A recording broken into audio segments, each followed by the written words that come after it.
یا بنی آدم، اب آئے بنی آدم، حضرت علیہ السلام کا پورا واقعہ بتا کے نا اب آپ کو مجھے کہا جا رہا ہے بنی آدم. اب جو پیچھے پورا سنیریو ہے اس کو اپنے ذہن میں رکھنا ہے. ہم جانوروں سے پیدا نہیں ہو گئے، صرف جانور نہیں ہیں ہم، میرے بڑی اعلیٰ ایک ہسٹری رکھتے ہیں ہم.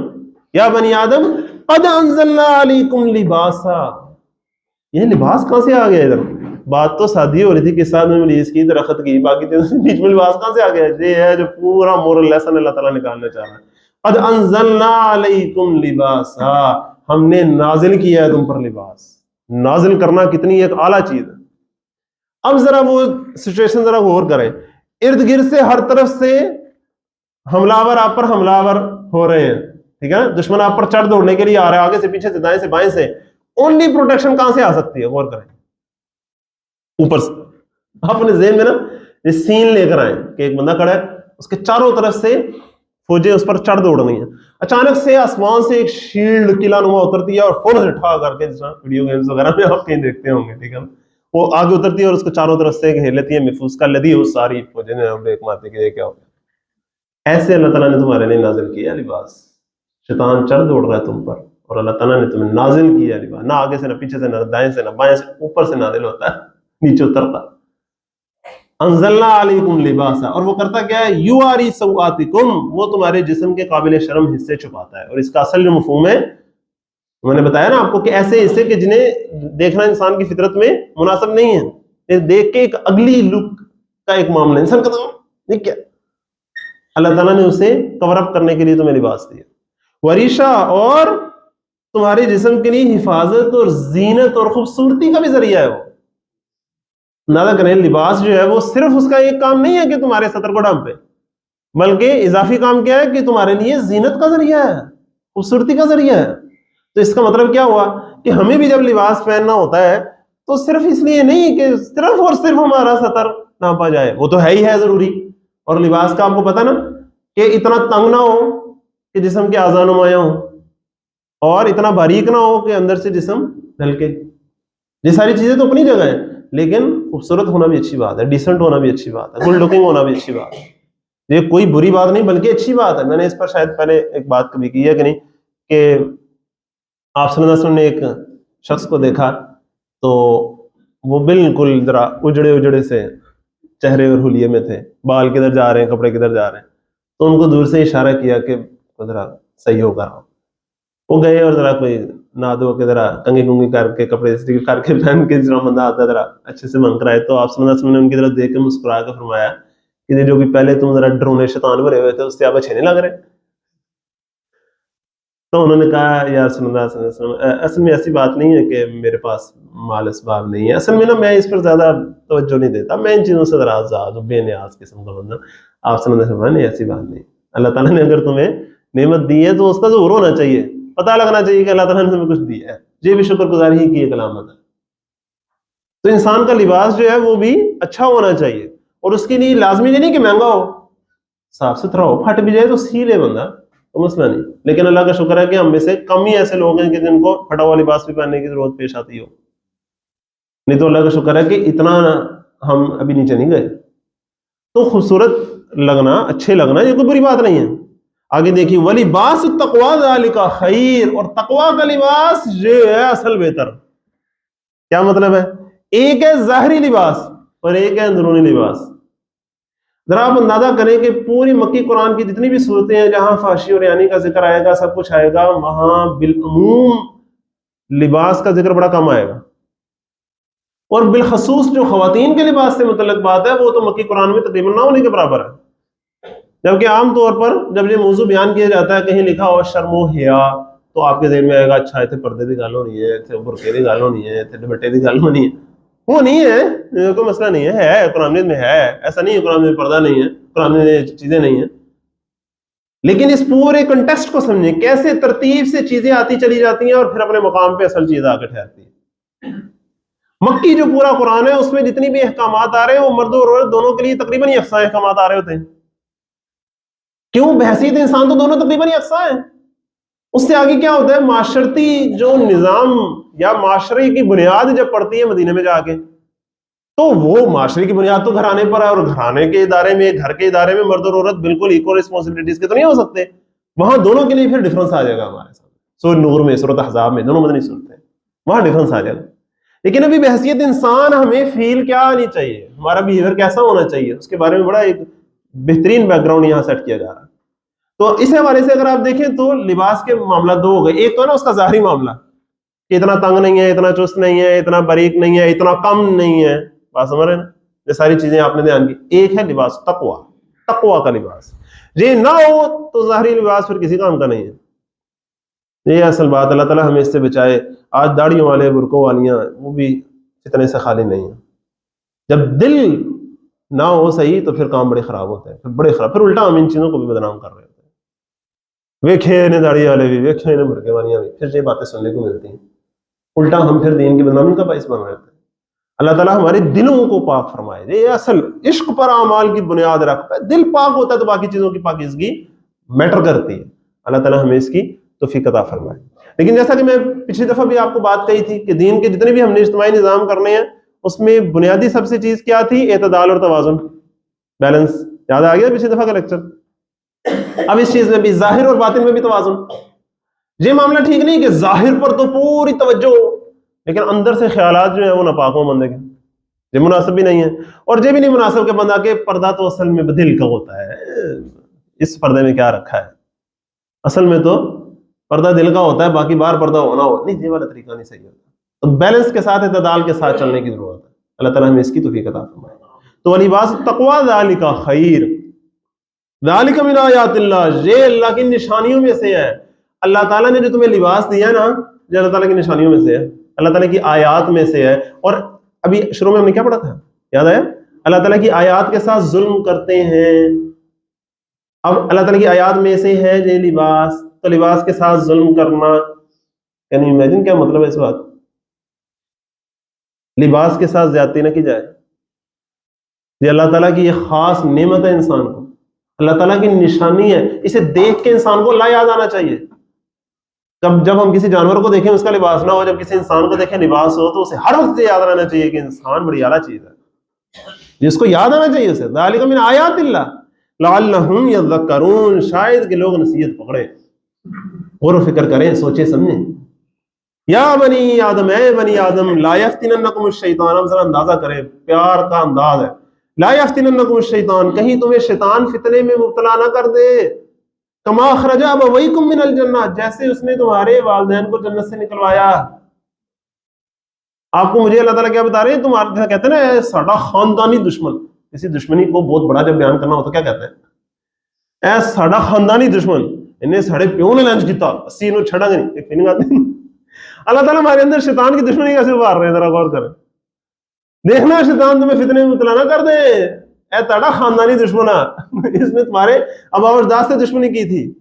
کما اخرج ابویکم من الجنہ، جیسے اس نے تمہارے والدین کو جنت سے نکلوانے کی کوشش کی. کما اخرج ابویکم من الجنہ ینزع عنہما لباسہما، پھر اس کا ذکر کیا جا رہا ہے. ینزع عنہما لباسہما، اس نے ان پر سے ان کے لباس اتروا دیے تھے. تو بی کیئرفل، ہم نے تم پر لباس دیا، شیطان کیا چاہے گا؟ تمہارا لباس اتروانا چاہے گا. بی کیئرفل، لباس چھوٹے ہوتے چلے جائیں گے، تنگ ہوتے چلے جائیں گے، باریک ہوتے چلے جائیں گے. بی کیئرفل، خوش نہ ہونا اس سے.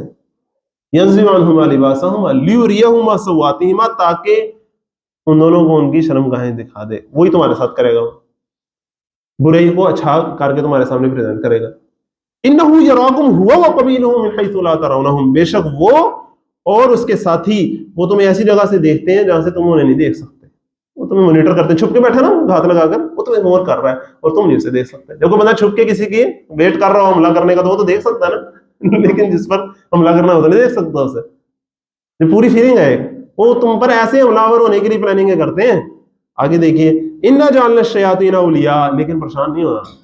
اب بندہ اگر سوچے ہیں اتنا مسئلہ ہے، اس نے تو ان پر بھی حملہ کر دیا، میں تو پھر ویسے ہی بڑا چھوٹا بندہ ہوں پاجی، اے پے نے میرے ہتھیار کر لا پاجی، شیطان صاحب تسی جو کرنا میرا کر لو، میں تڑا کچھ نہیں کر سکتا. بندہ پریشان ہو کے چھوڑ ہی دے سارا، ٹھیک ہے نا. اور سارا کوئی کرتا پھر کوئی پوچھے کہ پاجی کی کریے، شیطان بڑا ہے بھائی، اسی تے کمزور بنے. نہیں نہ جعلنا الشیاطین اولیاء للذین لا یؤمنون.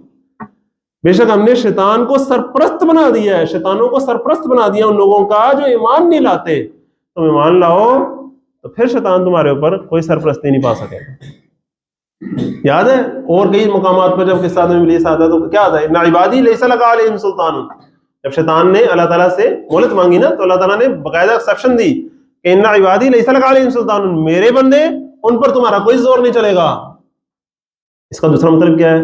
جو میرے بندے نہیں رہیں گے پھر ان پر تمہارا زور چلے گا. یہ اصل بات. اگر شیطان کا ہم پر زور چل رہا ہے نا، وہ کیسے چلتا ہے بھلا؟ ذرا غور کریں. ایک ہوتا ہے انسان اپنے سینسز میں اپنے جذبات اس نے کنٹرول میں رکھے ہوئے ہیں اور اسے وسوسہ آ رہا ہے. وسوسہ تو آتا ہی ہے انسان کو، ہر بندے کو آتا ہے. اللہ کا ذکر کرتا ہے تو وہ دوڑ جاتا ہے، جب ذکر سے غافل ہوتا ہے وہ اور دوبارہ تھوتنی لگا کے بیٹھ جاتا ہے اور پھونکے مارنے لگتا ہے. یہ تو چلتا ہی ہے. لیکن جب انسان اس کو رسپونڈ کرتا ہے نا، ایک دفعہ رسپونڈ کرتا ہے تو یہ پوزیٹو فیڈ بیک میکانزم چلتا ہے، اس کا کنٹرول بڑھ جاتا ہے. انسان کا اپنے جذبات پر کنٹرول کم ہو جاتا ہے. اگلی بات اس کی مانتا ہے اوور کنٹرول، اگلی بات مانتا ہے کرتے کرتے آہستہ آہستہ انسان بالکل آؤٹ آف کنٹرول، اور شیطان پورا اس کے اوپر کنٹرول سنبھال لیتا ہے. اب وہ اسے حکم دیتا ہے برائی کا. آتا ہے یہاں کہ نہیں؟ الشیطان یعدکم الفقر ویأمرکم بالفحشاء. شیطان انہیں حکم دیتا ہے برائی کا. اب غور کریں، شیطان تو حکم تو نہیں دے سکتا، وہ تو صرف وسوسہ اندازی کر سکتا ہے نا. لیکن جی اب انسان اس لیول تک پہنچ گیا ہے کہ اب شیطان حکم دے رہا ہے، کر رہا ہے تو وہ کر رہا ہے اور ایڈکٹ ہوا ہوا ہے، پریشان میں کی طرح بھائی میرے کو کنٹرول نہیں ہوتا، اپنا کنٹرول کھو بیٹھا ہے. کرتے کرتے انسان یہاں تک گر جاتا ہے. اللہ تعالیٰ ہمیں اس سے بچائے، اللہ تعالیٰ ہمیں اپنا کنٹرول واپس دے. یہ ہے بڑی اہم بات. آج واقعی ہم آؤٹ آف کنٹرول ہوئے بیٹھے انفرادی اور اجتماعی طور پر. اب دیکھیے آگے، وَإِذَا فَعَلُوا فَاحِشَةً. اب یہ جو لفظ پہلی دفعہ یہاں آ رہا ہے فاحشۃ، یہ لفظ جو فحاشی ہے نا، اس کے لیے قرآن میں 2-3 قسم کے الفاظ ہیں. آج ہم اس کا بھی انشاءاللہ انالیسس کرتے ہیں. وَإِذَا فَعَلُوا فَاحِشَةً، اور جب بھی یہ کرتے ہیں کوئی بھی شرمناک حرکت، ایسی حرکت جسے کوئی بھی دیکھے تو کہ کر رہے ہیں، یہ فیلنگ ہے پوری. اچھا، یہ جو فاحشہ لفظ ہے نا، اس کو ذرا سمجھیں. جو فاحش لفظ ہے یہ عربی میں اس کا جو مختلف فیلنگ ہے نا، اس میں سے ایک فیلنگ کیا ہے کہ اگر کسی کوئی ڈراؤنی سی شکل والا بندہ ہو نا، بات سمجھ رہے ہیں، ڈراؤنی سی شکل والا بندہ ہو تو اس کو کہتے ہیں کہ یہ بڑی فحش سی صورت ہے. ٹھیک ہے، جسے دیکھ کے بندہ کہ ہوئے ڈر جب بندہ ترانے کا لگا ہے کہ اس کو کہتے ہیں اصل فحاشی. تو ایسے کام، ایسی حرکتیں ہیں جسے دیکھ کے تو انسان کے اندر طبیعت ہے اور اس کی جو روح ہے نا، وہ یہ ہوتی ہے فحاشی، انڈیسنسی. اصل میں اس کا اگر آپ ترجمہ کریں نا انگلش میں تو بنے گا انڈیسنسی. ڈیسنٹ بہیویئر کے اپوزٹ انڈیسنسی. جیسے کوئی بھی دیکھے کہ یار یہ کیا کر رہے ہیں یار، چاہے وہ بات ہو، حرکت ہو، اشارہ ہو، کرتوت ہو، جو بھی ہو، بات سمجھ رہے ہیں، چلن ہو، بیٹھنے کا انداز ہو، بات کرنے کا انداز ہو، کسی کو اشارہ کرنے کا انداز ہو، کوئی بھی ساری چیزیں ہوں، اگر وہ کوئی بھی انڈیسنٹ بہیویئر ہوگا تو اس کو فحاشی کہیں گے. بڑی وسیع اس کی اصطلاح ہے. پھر قرآن میں 3 لفظ آتے ہیں، ذرا دیکھیے. ایک ہے فحشا، ایک ہے فاحشہ، ایک ہے فواحش. تینوں آتے ہیں. یہاں بھی فحشہ ہے، آگے بھی دوسرے الفاظ بھی آئیں گے. تو فحشا کہتے ہیں جنرل بہیویئر اور ایٹیچیوڈ کو، جس میں ساری چیزیں آتی ہیں. ٹھیک ہے. لیکن فاحشہ وہ کہتے ہیں اس انڈیویجول ایکٹ کو جو اصل پہنچتے پھر بندہ جو کر گزرتا ہے، وہ جو اصل حرکت ہے نا برائی، اس کو کہتے ہیں فاحشہ.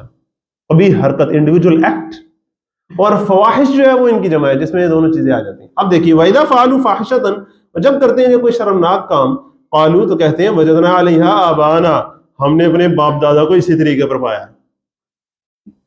پرانے زمانے میں تو وہ کہتے تھے. آج کے دور میں ذرا فیل کریں اس کو. ہمارے امی ابو بھی تو بیٹھ کے اکٹھے ہی فلمیں دیکھ رہے ہوتے ہیں، اس میں گانے آ رہے ہوتے ہیں، سارا کچھ ہو رہا ہوتا ہے، اس میں تو کوئی مسئلہ نہیں ہوتا. فیملی شو ہے یہ تو. اب وہ فیملی شو کی بھی ڈیفینیشن چینج ہوتی جا رہی ہے نا آہستہ آہستہ. کٹھے سارے جاتے ہیں، وہاں پارٹی ہوتی ہے، سب کچھ ہوتا ہے، واپسی پہ ابو پوچھ بھی رہے ہوتے ہیں امی سے کہ بہت بڑی اچھی لگ رہی تھی مجھے، وہ امی بھی کہتی ہے ہاں ٹھیک لگ رہی تھی، آپس میں بات بھی کرتے ہیں، کوئی مسئلہ نہیں ہوتا. اپنے والدین کو ہم نے ایسے ہی دیکھا ہے. اللہ ہمیں اس سے بچائے کہ ہمارے بچے میں دیکھیں اس طرح. اللہ تعالیٰ ہمیں اس سے بچائے. یہ پورا نسل در نسل ہم اگلی نسل کو منتقل کر رہے ہیں. اور انسان کہتے ہیں یہ تو میری تہذیب ہے، یہ میرا کلچر ہے، یہ تو نارم ہے، سوسائٹی میں ایسے ہی چلتا ہے، یہ ہماری سویلائزیشن ہی ایسے. یہ پورا ایک سٹائل ہے بات کا. آگے کیا ہے؟ وَإِذَا فَعَلُوا فَاحِشَةً قَالُوا وَجَدْنَا عَلَيْهَا آبَاءَنَا وَاللَّهُ أَمَرَنَا بِهَا، اور اللہ بھی تو یہی چاہتا ہے ہم سے، اللہ نے ہمیں یہی تو حکم دیا۔ اب اس کی مختلف صورتیں ہو سکتی ہیں۔ ایک سٹائل کیا ہو سکتا ہے کہ کوئی یہ کہے دانشور، جس طرح جسے کہتے ہیں نا کھوکھلے دانشور، جس طرح پچھلی دفعہ بھی ذکر آیا تھا، ٹھیک ہے، جس طرح سکے پہلوان ہوتے ہیں نا، سکے چودھری، اس طرح سکے دانشور بھی ہوتے ہیں، پلے کاکھ نہیں لیکن بہت بڑے دانشور۔ وہ بیٹھ کے شریعت کی تعلیمات میں سے ہی بڑی ایسی ایسی اجازتیں نکال دیتے کہ بندہ سوچتا ہے کہ پیچھے اب رہ کے گیا، پھر سے یہ بھی ٹھیک ہے، یہ بھی ٹھیک ہے، ایسے بھی ہوتا ہے، اس میں بھی کوئی مسئلہ نہیں، اس میں بھی کوئی مسئلہ نہیں، تو الٹیمیٹلی تو بات ادھر ہی آگے، پھر جو مرضی کر لو، پھر کوئی گل نہیں۔ اور دوسری کیا بات ہے کہ ایک نارمل جو سٹائل ہوتا ہے دوستوں میں، کہ ایک دوست ہے وہ اگر کہتا ہے نہیں نہیں یار ہمیں ایسے نہیں کرنا چاہیے، یہ اچھی بات نہیں ہوتی یار، نہیں اللہ تعالیٰ نے منع کیا، آپ صلی اللہ علیہ وسلم کی حدیث ہے، اور نہیں یار مولوی کی ہو گیا تو یار تھوڑا لوگوں نے گل تو کرنی چاہیے نا، سوشل تو ہونا چاہیے نا، آنا جانا تو لوگوں نے چاہیے، تو بالکل ہی ایلینیٹر ہو کے بہ گئے پیچھے۔ ایک فیلنگ کہ یار اللہ تعالیٰ نے ہمیں اس سے نہیں منع کیا کہ لوگوں سے بات چیت نہ کریں، کیا ہو گیا، بات چیت کرنی چاہیے، تعلقات بنانے چاہیے، اللہ امرنا بہا، اللہ کے بھی بات ڈال دیں۔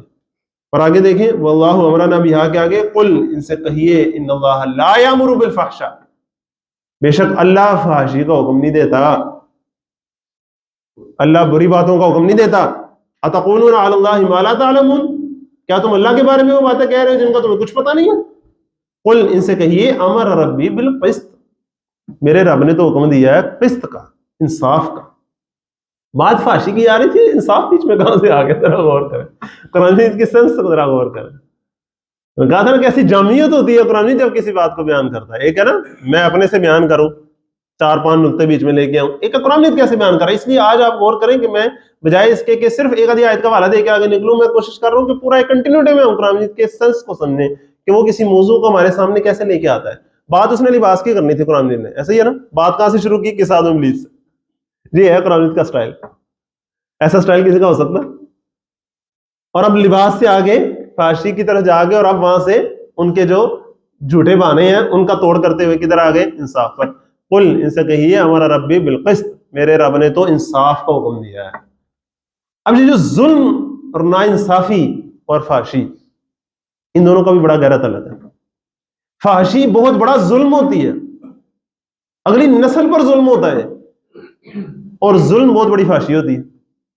اس کو سمجھیں، جب کوئی کسی پر ظلم کر رہا ہوتا ہے تو وہ بھی ایک فحش حرکت ہی ہوتی ہے، اس کو بھی دیکھ کے طبیعت کہتی ہے کہ یہ کیا کر رہا ہے، سوشلی ان ایکسیپٹیبل بیہیویئر ہوتا ہے وہ بھی۔ اور دوسرا معاملہ کیا ہے کہ فحاشی اور یعنی بھی بہت بڑا ظلم ہوتی ہے۔ کیوں بھلا؟ اس کو ذرا غور کریں۔ یہ جو انسان کا جذبہ ہے نا، جنسی جذبہ، اس کو کچلنے کا نام نہیں ہے اسلام۔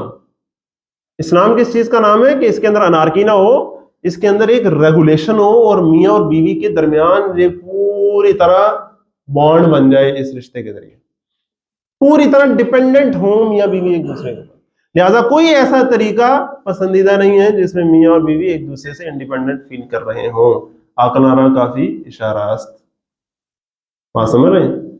اسلام چاہتا ہے کہ میاں اور بیوی کا تعلق جو پوری طرح ایک دوسرے کے اوپر ڈیپینڈنٹ رہے ہوں۔ اس معاملے میں انہیں پتا ہو کہ ہمارے اس جذبے کے لیے صرف ایک ہی رستہ ہے، اور وہ ہم دونوں کا آپس کا رستہ ہے، اور کچھ بھی نہیں ہے۔ That's it. تبھی ہمیں ایک دوسرے کی باتیں برداشت کرنی ہے۔ گلا مار دیے کوئی گل نہیں، بڈی تو میری ہے نا، ٹھیک ہے، یہ باتیں برداشت کریں گے، گھر قائم رہے گا۔ اور جب اس جذبے کو اور رستے ملیں تو پھر کون کی اس کی بات برداشت کرے گا؟ کسی کی غلطیاں کیوں برداشت کرے گا انسان؟ پھر آپس کا جو بانڈ ہے وہ کمزور ہو جائے گا۔ آپ اس کو یوں سمجھیے کہ پوزیٹیو اور نیگیٹو چارج ہے، اگر وہ صرف دونوں ہیں تو ان کی آپس کی اٹریکشن ہے، اس پوزیٹیو کے ارد گرد اگر آپ لا کے 3-4 اور نیگیٹو کھلار دیں جو اس کو باہر کو بھی کھینچ رہے ہوں، تو اب آپس کی اٹریکشن کم ہوگی ان کی کہ نہیں ہوگی؟ کامن سینس بات ہے، اس میں کون سی کوئی راکٹ سائنس والی بات؟ اب ذرا آپ غور کریں، فحاشی اور یعنی سے جب میاں بیوی کا آپس کا بانڈ کمزور ہوتا ہے تو اس کا سب سے بڑا نقصان کس کو ہوتا ہے؟ اولاد کو۔ اس سے کیا ہوتا ہے؟ اولاد کو نقصان پہنچتا ہے۔ اب ذرا اس کو اس انداز سے دیکھیں، انسانی حقوق کا تصور آج بھی دنیا میں ہے نا۔ اسلام پتہ کیا انسانی حقوق کا تصور دیتا ہے؟ ہر جو پیدا ہونے والا بچہ ہے اس کا پیدائشی حق ہے کہ اس کا ایک باپ ہو، اس کی ایک ماں ہو، اس کا ایک چاچا ہو، اس کا ایک تایا ہو، اس کا ایک ماما ہو، اس کی خالہ ہو، اس کا خاندان ہو، اسے نام دینے والا کوئی ہو، اسے پہچان دینے والا کوئی ہو۔ یہ ہر بچے کا پیدائشی حق ہے۔ فحاشی اور یعنی سے ہوتا کیا ہے؟ اس بچے کا یہ حق چھن جاتا ہے. اب یہ اس کا جسم بننا شروع ہوتا ہے, باہر لوگ سر پیٹنا شروع کر دیتے ہیں, ہائے اب کیا کریں, دوڑو کسی ڈاکٹر کے پاس, کسی طرح گرا دیں. اس بچے کا حق تھا کہ خوشیاں منائی جاتی ہیں, مبارکیں دی جاتی ہیں. وہ پیدا ہوتا ہے, اس کو پھینکنے کی کوشش کی جاتی ہے. اس بچے کا حق یہ تھا, اس کو ویلکم کیا جاتا ہے. یہ حق تلفی نظر نہیں آتی. امر ربی بالقسط. اب پڑھیے ذرا, ہمارا رب تو حکم دیتا ہے انصاف کا, ظلم کا حکم نہیں دیتا. فحشی اور یعنی کہاں تک لے کے جاتی ہے. جی میں نے آپ کو ذرا اس کو دوسرا اسپیکٹ بتایا. نہیں تو ویسے اگر آپ جنرلی دیکھیں تو فحشی اور یعنی پر مبنی جو اصل جو کلٹ سسٹم ہے, جو پورا پروسٹیٹیوشن وغیرہ کا اور باقی نیوڈیٹی کا, وہ کس قدر ظلم پر مبنی ہے. ہیومن ٹریفکنگ اس کے اندر کس طرح انوالو ہے, کس طرح اغوا بچیوں کو کیا جاتا ہے, کیا کیا کچھ کیا جاتا ہے. اور وہ جس کلچر میں جا کر پروان چڑھتی ہیں, سب کچھ کرتی ہیں, ان کی کبھی آپ سٹوریز سنیں تو رونے نکل جائیں آپ کے. وہ سارا ظلم پر مبنی نہیں ہوتا. یہ ڈرگز کا اور یہ ہتھیار کا سسٹم اور سارا جو ان چیزوں کا آپس میں لنک نہیں ہوتا. یہ ہر چیز کا آپس میں لنک ہوتا ہے. پورا جو ایک ظالمانہ ایک کلچر ہوتا ہے, ایک سوسائٹی ہوتی ہے, اس کے اندر یہ بڑا پلر کی حیثیت رکھتی ہے. ہمارا ربی بالقسط, میرے رب نے تو انصاف کا حکم دیا ہے. اللہ تعالیٰ ہمیں اس کو سمجھنے کی توفیق عطا فرمائے. اس پر مزید بھی آپ غور و فکر کریں گے تو کافی باتیں سامنے آئیں گی. آگے دیکھیے اگلا بات کیا ہے, وَأَقِيمُوا وُجُوهَكُمْ عِنْدَ كُلِّ مَسْجِدٍ. اور یہ بھی حکم دیا ہے کہ اپنا رخ ہر عبادت میں ٹھیک رکھو. نماز کی بات آ گئی بیچ. نماز کی بات کہاں سے آ گئی؟ فحشی یعنی کہ نماز کے ساتھ کیا تعلق ہے, ذرا غور کریں. فحشی یعنی کہ نماز کے ساتھ کیا تعلق ہے؟ کسی کو یاد آ رہا ہے کچھ؟ اتل ما اوحی الیک من الکتاب واقم الصلاۃ ان الصلاۃ تنہی عن الفحشاء والمنکر. تلاوت کیجئے اس کی جو وحی کیا گیا آپ کی طرف کتاب میں سے, اور نماز قائم کیجئے, بے شک نماز تو روکتی ہے فحاشی سے, فحش کاموں سے. ہماری نماز روکتی ہے؟ میں دیکھ رہا کوشچن. اگر واقعی ہم سوچتے ہیں یار میں تو اتنے عرصے سے 5 وقت کی نماز پڑھ رہا ہوں, سارا کچھ کر رہا ہوں, لیکن پھر بھی سارا کچھ کر رہا ہوں, پھر اس کا مطلب ہم صرف سوچ رہے ہیں کہ ہم نماز پڑھ رہے ہیں, شاید ہم نماز پڑھ نہیں رہے. اللہ تعالیٰ ہمیں صحیح والی نماز پڑھنے کی توفیق عطا فرمائے. اس میں ذرا 2 باتیں غور کر لیں. ایک تو یہ کہ اقیم الصلاۃ کے الفاظ آ رہے ہیں, نماز قائم کرو. اس کا کیا مطلب ہوتا ہے؟ روٹین میں فکس کرو اسے. نماز کو جب ہم اپنی روٹین میں فکس کر لیتے ہیں نا, تو ہمیں کسی چیز میں مست نہیں ہونے دیتی. ہر گھنٹے 2 گھنٹے بعد ایک بلاوے کی پکار پر سب کچھ چھوڑ کے اپنی روٹین توڑ کے نکل جانا, یہ آپ کو سبق یاد رکھتی ہے کہ یو آر ناٹ انڈیپینڈنٹ, تم آزاد نہیں ہو, تم غلام ہو. تمہیں بلانے والا جب بلاتا ہے تم پہنچتے ہو, اور ایک دن آئے گا وہ تمہیں بلا لے گا, بلاوا آ جائے گا اس کی طرف, اے بگ بلاوا. ٹھیک ہے, جب وہ آتا ہے تو انسان کو یہ یاد رہتا ہے اس سے, اور وہ قائم رکھتا ہے. اور نماز جب انسان قائم کرے اپنی روٹین کے اندر, پھر وہ واقعی کسی خوش کام میں پوری طرح مس نہیں ہو سکتا. ہر نماز میں اسے وہ یاد آئے گا کہ نہیں یہ کیا ہو رہا تھا. کسی فلم کو دیکھتے دیکھتے اگلی فلم پہ پہنچ گیا, فلم سے اگلی فلم, سیوریٹی بڑھتی چلی گئی ہے, گہرائی میں اترتا چلا گیا, گرتا چلا گیا, کرتے کرتے عجیب سی جگہ پہ اذان ہوئی ہے تو فوراً پتہ نہیں اٹھنا ہے, پاک ہونا ہے, نماز پڑھنے جانا ہے, سیدھا ہو جائے گا, بندے کا پتر بن جائے گا. یہ اصل بات, ان الصلاۃ تنہی عن الفحشاء. اور آگے کیا فرمایا گیا؟ وَلَذِكْرُ اللَّهِ اکبر. اور اللہ کا ذکر, اللہ کی یاد بڑی ہے. کس چیز سے بڑی ہے؟ غور کریں. اگر انسان کو یہ سوچتا ہے کہ میں اپنی عادت میں بری طرح پھنس گیا ہوں, میرے سے چھٹ نہیں رہی, پریشان نہ ہو. اللہ کی یاد کی جو طاقت ہے نا, اللہ کے ذکر کی جو طاقت ہے, وہ تمہاری اس ایڈکشن سے بھی بڑی ہے. بڑا برا مولا کیا کروں, میں اس سے نکل نہیں سکتا. اللہ کی یاد کی طاقت اس سے بھی بڑی ہے. اللہ کو یاد کر کے تو دیکھو. اور لٹرلی جب انسان کبھی کسی برائی کے بالکل دہانے پر بھی پہنچ جائے نا, اللہ کو یاد کر کے دیکھے, پکار کر دیکھے, باقاعدہ اللہ کا نام لے کے دیکھے, ہوتا کیا ہے ادھر, زمین و آسمان بدل جاتے ہیں اس کے لیے. اللہ تعالیٰ ہمیں اس کی توفیق عطا فرمائے کہ ہم اس بات کو سمجھیں. تو نماز کا خاص ذکر ہے اس کے ساتھ. اور آگے کیا ہے؟ وَأَقِيمُوا وُجُوهَكُمْ عِنْدَ كُلِّ مَسْجِدٍ وَادْعُوهُ مُخْلِصِينَ لَهُ الدِّينَ. اور اسی کو پکارو, اللہ کو پکارو, اللہ سے مانگو. مخلصین لہ الدین, اپنے طرز زندگی کو اسی کے لیے خالص کرتے ہوئے اپنے طرز زندگی کو بھی پاکیزہ کرو, اور جتنے بھی اس کی رولز ریگولیشن ہو سکتی ہیں اس کو اختیار کرو, جس کا انشاءاللہ ہم اگلے جو ہمارے سبق ہوں گے اس میں دیکھیں گے. تو میں نے آپ کو پہلے کہا تھا کہ یہ ایک سبق میں پورا ہونے والا کام نہیں ہے, ٹھیک ہے نا. انشاءاللہ یہ کچھ سبق لے گا, کچھ ہفتے لے گا یہ ٹاپک پورا ہونے میں, لیکن انشاءاللہ ایک دفعہ آپ اس کے ذرا مختلف پہلوؤں کو سامنے دیکھیں گے تو ہمارے اجتماعی نظام کی کافی بنیادیں جو ہیں وہ آپ کے سامنے آئیں گی. اب ایک دو آیات رہ گئی وہ پڑھ کے چلتے ہیں. کما بداکم تعودون، جس طرح اس نے تمہیں پہلے ہی پیدا کیا ہے اسی طرح تم پھر پیدا کیے جاؤ گے. فریقا ھدی و فریقا حق علیہم الضلالہ، ایک گروہ ہے جس کو سیدھا رستہ دکھا دیا گیا ہے اور ایک دوسرا گروہ ہے کہ ان پر گمراہی چشمہ ہو کر رہ گئی. ایسے نہ سوچو کہ سارے گمراہ ہیں، نیک لوگ بھی ہیں. تلاش کرو، اچھی کمپنی مل جائے گی تمہیں. یار پریشان کیوں ہوتے ہیں؟ اور بھی لوگ ہیں جو پریشان ہیں، سوچ رہے ہیں میں کیسے باہر نکلوں اس دلدل سے. تمہیں ایسا لگ رہا ہے نا، ایسے لوگ تلاش کرو جو دلدل سے نکلنا چاہ رہے ہیں. ہاتھ میں ہاتھ ڈالو، زور لگاؤ، دیکھو نکلتے کو نہیں نکلتے. ایسے لوگ ہیں، تلاش کرو انہیں. اللہ تعالیٰ ہمیں ایسے لوگوں میں شامل فرمائے. آگے دیکھیے، انہم اتخذوا الشیاطین اولیاء من دون اللہ، یقیناً یہ وہ لوگ ہیں جنہوں نے شیطانوں کو اپنا سرپرست بنا لیا. ویحسبون انہم مہتدون، اور سمجھتے وہ یہ ہیں کہ ہم سیدھے رستے پر ہیں. آخری دو آیتیں آ گئیں. یا بنی آدم، پھر آ گیا یا بنی آدم خذوا زینتکم عند کل مسجد، زینت اختیار کرو نماز کے موقع اور مقام پر. جب نماز کا موقع اور مقام ہو تو اس پر کیا کرو؟ زینت اختیار کرو، بنو سورو. اچھا انسان کب بنتا سورتا ذرا غور کریں. جب کسی خاص سے ملنا ہو، کسی پارٹی میں جانا ہے، وہ مجھے یہ دیکھے گا وہ دیکھے گا، تیار تیور ہو کے جا رہا ہوں. عام طور پر جو ہمارا ٹاپک ہے اس سے ریلیٹڈ جو چیز بنتی ہے کہ نہیں، یو نو واٹ آئی مین، کیا خیال ہے؟ مجھے وہ دیکھے گا، میں اس کے لیے تیار ہو رہا ہوں، یہ ہو رہا ہے. یار ان لوگوں کے لیے تیار ہو رہے ہیں، اللہ کے لیے تیار ہو. یار اللہ سے ملنے تم 5 دفعہ جاتے نہیں، کبھی شعوری طور پہ تم تیار ہو کہ اللہ کے سامنے آئے، میں اپنے رب کے سامنے جا رہا ہوں، مجھے دیکھے گا، میری ملاقات ہے. صحیح طرح سی او سے ملاقات ہو ہماری، کیسے ہم تیار ہوں؟ اپنے کسی آفیسر سے ہو، اپنے پرنسپل سے ملنے جانا ہو تو کیسے ہم سوٹیڈ بوٹیڈ ہوں؟ اللہ سے ملاقات کے لیے تم آتے ہو ایویں منہ چک کے آ جاتے ہو. ایسے نہیں، بنو صبر اللہ کے لیے. اس سے 2 فائدے ہوں گے. ہر انسان کے اندر اللہ تعالیٰ نے جو ایک نیچر رکھی ہے بننے سورنے کی، خوبصورت بننے کی، وہ بھی کام میں لگے گا. انسان اچھی جگہ اس کا رخ ہوگا، ٹھیک ہے نا. اور دوسرا کیا، اس کے اندر یہ فیلنگ آئے گی نماز کے اندر کہ میں اپنے رب سے ملنے جا رہا ہوں اور میں اپنے رب کے سامنے پیش ہوں، مجھے دیکھ رہا ہے. یہ فیلنگ اس کے نماز کے اندر جتنا خوشو خضو پیدا کرے گی اس کا آپ اندازہ کر سکتے ہیں. جب بار بار مجھے کرے گا تو پتہ کیا ہوگا؟ پھر بندہ مومن کا دل کہاں اٹک جاتا ہے؟ مسجد میں اٹک جاتا ہے.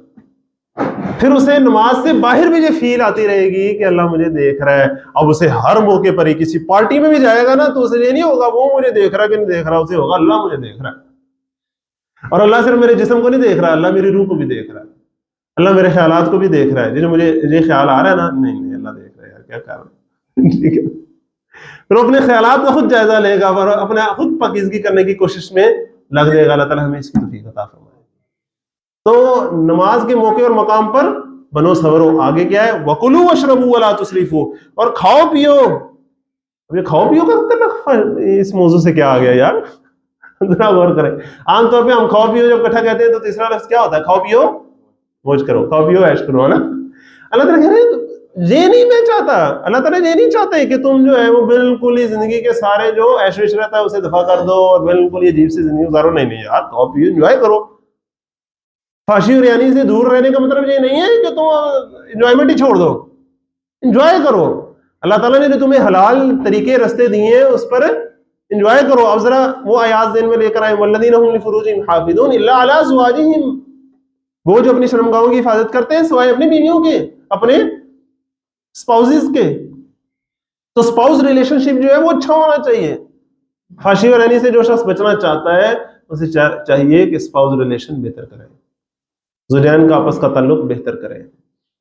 ٹیک good advantage of that, have good fun, ٹھیک ہے، لیکن کلین ہیلدی. ولا تسرفوا، اسراف نہ کرو، حد سے بڑھو نہیں، اعتدال کے ساتھ. اللہ تعالیٰ ہمیں اس کی توفیق عطا فرمائے.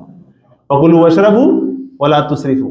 اشارتاً میں کئی باتیں کر رہا ہوں، آپ مجھے امید ہے کہ کافی سمجھ رہے ہوں گے. قل من حرم زینت اللہ، آخری آیت میں ایک سوال آ گیا. ان سے کہیے من حرم زینت اللہ، وہ کس نے حرام کیا اللہ کی پیدا کی گئی خوبصورت چیزوں کو؟ کی ہوا ہے.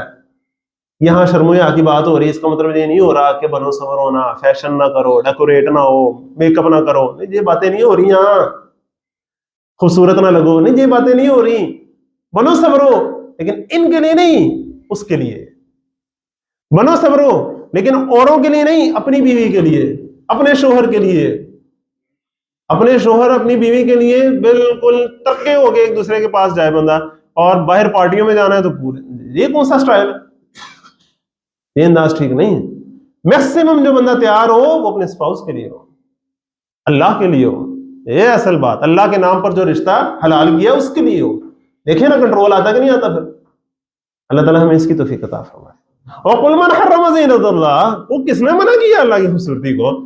الذی اخرج لعبادہ، جو اس نے پیدا کی اپنے بندوں کے لیے، والطیبات من الرزق، اور کس نے حرام کی ہیں پاکیزہ چیزیں کھانے کی؟ قل، ان سے کہیے، ہی للذین آمنوا فی الحیات الدنیا، یہ سب چیزیں ان لوگوں کے لیے جو ایمان لائے ہیں اس دنیا کی زندگی میں بھی، وخالصۃ یوم القیامہ، اور آخرت میں تو خالصۃ ان کے لیے ہی ہے۔ کذالک نفصل الآیات، اسی طرح ہم تفصیل سے بیان کرتے ہیں اپنی آیات کو، لقوم یعلمون، اپنی آیات ان لوگوں کے لیے جو علم رکھتے ہیں، اللہ تعالیٰ ہمیں ان میں شامل فرمائے۔ قل، ان سے کہیے، انما حرم ربی الفواحش، میرے رب نے تو صرف الفواحش منع کیا ہے، میرے رب نے حرام کیا چیزیں ٹھہرائی ہیں؟ الفواحش۔ الفواحش میں کیا آتا تھا؟ فحشاء پلس فاحشہ دونوں آتے تھے نا، جملہ برے کام، انڈیسنٹ بیہیویئر اور کرتوت سارے میرے رب نے منع کیے ہیں۔ اب خود اپنے ضمیر سے پوچھو کیا ٹھیک ہے کیا غلط ہے۔ دوسرے کو تو تم بانے بنا سکتے ہو، کسی سے جا کے ابھی ذرا اسلام دعا شروع کرو گے، کوئی پوچھے گا کی کر رہے ہیں، کی ہو گیا اسلام ہی کر رہے ہیں، حدیث نہیں ہے اسلام کی طرح کرو، میں اسلام ہی کر رہے ہیں جا کے، لیکن نیت کا اللہ کو پتا ہے تم کیا پلاننگ کر رہے ہو، اللہ کو پتا ہے۔ تو جتنے جملہ بیہیویئرز ہیں نا اس سے بچنے کی فکر کرو۔ انما حرم ربی الفواحش، جب تم اپنا بیہیویئر خراب کر دیتے ہو، ایٹیچیوڈ اپنا انڈیسنٹ کر دیتے ہو، تو اگلا سٹیپ کیا ہوتا ہے؟ انسان گناہ میں پڑ جاتا ہے۔ تو سنیے، انما حرم ربی الفواحش ما ظہر منہا وما بطن، خواہ وہ کھلا انڈیسنٹ بیہیویئر ہو، خواہ وہ پوشیدہ انڈیسنٹ بیہیویئر ہو، کسی کو نظر آئے کسی کو نظر نہ آئے، ظاہری ہو دل کا ہو، اللہ جانتا ہے اور اللہ نے اس سے منع کیا ہے۔ اور آگے والاثم، اور گناہ سے منع کیا ہے، اور آگے والبغی بغیر الحق، اور حق کے خلاف سرکشی سے منع کیا ہے۔ انسان پہلے فحشی اور یاری والے ایٹیچیوڈ میں جاتا ہے، پھر گناہ میں ملوث ہو جاتا ہے، اور پھر اس سے اگلی سطح کیا پہنچتی؟ معافی مانگنے کے بجائے وہ بغاوت میں ابھر آتا ہے، جی یہ بھائی ہم بولیاں کیا ہے کہ یہ کر لیں گے جو ہے، انسان اس ایٹیچیوڈ پہ جب یہاں تک پہنچ جاتا ہے پھر اس سے اگلا سٹیپ کیا ہوتا ہے؟ شرک میں مبتلا ہو جاتا ہے۔ اب سنیے، والبغی بغیر الحق وان تشرکوا باللہ ما لم ينزل به سلطانا، اور الٹیمیٹلی شرک سے بھی اوپر پتہ کیا چیز جاتی ہے؟ آپ سوچیں گے یار اس سے اوپر تو کوئی چیز نہیں ہوتی، آخری چیز کیا ہے؟ وَأَن تَقُولُوا عَلَى اللَّهِ مَا لَا تَعْلَمُونَ، اور الٹیمیٹلی پھر تم اللہ کے بارے میں وہ باتیں کہنے لگو جو تمہیں پتہ ہی نہیں، خود اللہ کے بارے میں جھوٹ بکنے لگو۔ اللہ تعالیٰ ہمیں اس سے بچائے، اللہ تعالیٰ ہمیں بالکل بنیاد سے برائیوں سے اور فحاشی سے بچائے۔ انشاءاللہ نیکسٹ ٹائم ہم اسی کو آگے لے کر چلیں گے۔ تو سورۃ اعراف کی آج ہم نے آیات پڑھی ہیں، آپ سے میری ایک ریکویسٹ ہے کہ جتنی آیات ہم نے پڑھی ہیں ایک تو آپ نے جا کر خود ایک دفعہ پڑھنی ہے پلیز، اوکے؟ یہاں سے آپ نے آگے کنٹینیو کرنا ہے، اور آپ نے دیکھنا ہے کہ آگے جو ان آیات سے آگے جو 2 رکوع ہیں نا وہ اکیلے پڑھنے والے ہیں۔ ذرا اکیلے پڑھ کے دیکھیے گا، آپ کو یہ ایسا مقام ملے گا قرآن مجید کا جو آپ نے پورے قرآن مجید میں کبھی نہیں دیکھا ہوگا۔ اتنا بڑا سسپینس آگے اللہ تعالیٰ نے رکھا ہوا، اگر واقعی وقت میرے پاس ہوتا تو میں ضرور آگے لے کے جاتا مزید گفتگو۔ تو آپ اگلے جو 2 رکوع ہیں وہ آپ نے ضرور پڑھنا ہے، یہیں سے آگے سورۃ اعراف جہاں تک ہم نے پڑھی ہے نا یہاں سے آگے آپ نے خود جا کے ایک دفعہ پڑھنا ہے، اگلے 2 رکوع ہیں انشاءاللہ۔ صدق اللہ العظیم۔